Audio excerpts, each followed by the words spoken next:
Friends, నేను ఇప్పుడు సింపుల్గా ఇంట్లో చేసుకునే పొటాటో చిప్స్ చేస్తున్నాను పిల్లలకి ఇష్టంగా ఈవినింగ్ స్నాక్స్ లాగా. దానికి నేను తీసుకునేవి 2 పొటాటోస్, కార్న్ఫ్లవర్, పసుపు, కారం, గరం మసాలా, సాల్ట్. ప్రాసెస్లోకి వెళ్ళిపోతాం. ఓకే ఫ్రెండ్స్, తీసి ఇలా స్లైస్ చేసి ఉంచుకోవాలి.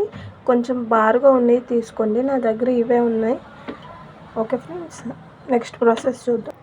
ఓకే ఫ్రెండ్స్, నేను చూపిస్తున్నాను కదా, ఇలా ఆఫ్ చేసుకోవాలి. ఇలాగా 1 ఇంచ్ వచ్చేలాగా ఆఫ్ చేసేసుకొని అలా కట్ చేసుకున్న తర్వాత నెక్స్ట్ ఇలా చేసుకోవాలి. మరీ సన్నగా కాదు, మరీ లావుగా కాకుండా ఇలా చేసుకోవాలి ఫ్రెండ్స్. ఇలా వాటర్ వేసుకొని ఇవి నీట్గా 2 times వాష్ చేసుకోవాలి. వాష్ చేసుకున్న తర్వాత ఇవన్నీ ఇందులో వేసేసుకోవాలి. లైట్గా ఉడకాలండి, 50%. చూడండి, బుడగలు వస్తున్నాయి కదా, అలాగే మనం 50% ఉడికితే చాలు, బాగా మెత్తగా అవసరం లేదు. ఇప్పుడు దీంట్లో 1 cup కార్న్ఫ్లవర్ వేసుకున్నాం. మీ పొటాటో బట్టి ఇందులో ఫస్ట్ చూపించాను కదండి ఇంగ్రీడియంట్స్ అన్నీ వేస్తున్నాను. ఓకే ఫ్రెండ్స్, ఇలా మిక్స్ చేసేసుకోండి బాగా. ఎన్ని వాటర్ వేసి కొంచెం వాటర్ వేసుకొని. ఓకే ఫ్రెండ్స్, మనం అన్నీ వేసుకున్న మిశ్రమంలో ఇలా బనానా మిశ్రమంలో మనం పొటాటో వేసుకొని నీట్గా వాటికి పట్టేలాగా చూసుకోవాలి. చూసారా ఎలా పట్టిందో?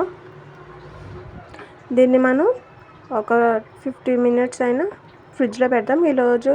ఈలోపు ఆయిల్ హీట్ చేసుకుందాం. ఆయిల్ వేసి ఫ్రీ హీట్ చేసుకుందాం. ఓకే ఫ్రెండ్స్, ఫ్రిడ్జ్లో నేను తీసుకున్నాను, ఫ్రీ హీట్ అయిపోయింది ఇది. ఇప్పుడు ఒక్కోటి వేసేసుకుందాము.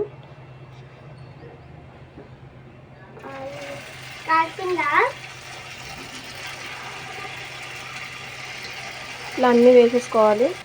ఇలా డీప్ ఫ్రై చేసుకోవాలండి బాగా. ఓకే అండి, చూసారా?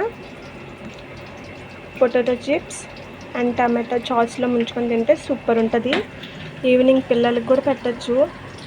ఓకే ఫ్రెండ్స్, చూసారా ఎంత బాగున్నాయో? ఇవే వేడి ఈవినింగ్ స్నాక్స్ పిల్లలకు కూడా పెట్టండి. ఈ వీడియో మీకు నచ్చినట్టయితే like and share and subscribe. Bye.